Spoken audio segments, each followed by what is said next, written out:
আজ আমরা তৈরি করব চাউমিন। তার জন্য আমি প্রথমে একটা কড়াই নিয়ে নিয়েছি। কড়াইটা গরম হয়ে গেলে আমি পরিমাণ মতো তেল দিয়ে দিলাম।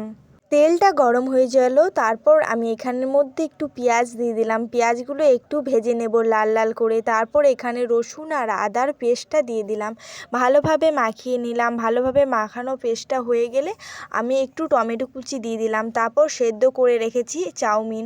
তারপর এই সেদ্ধ করে রাখা চাউমিনটা একটু একটু করে আমি কড়াইয়ের মধ্যে দিয়ে দেব। তারপর আমি ভালোভাবে চাউমিনটা দেওয়ার আগে আমি একটু তেল মাখিয়ে নিয়েছিলাম চাউমিনটার মধ্যে।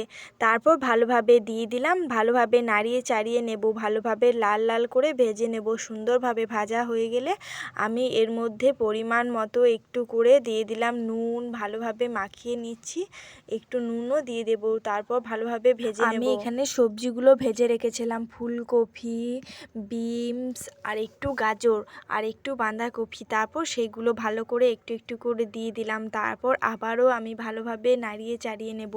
নাড়িয়ে চাড়িয়ে নেওয়ার পর ভালোভাবে ভাজা হয়ে গেলে আমি একটা ডিমও ভেজে রেখেছি, সেই ডিমটাও এর মধ্যে দিয়ে দেব। তারপর আমি এখানে দেখো একটু দিয়ে দিচ্ছি একটু একটু চিলি সস, একটু সয়া সস নিয়ে নিলাম আর একটু পরিমাণ মতো জল দিয়ে দিয়েছি। তারপর ভালোভাবে ভেজে নিচ্ছি।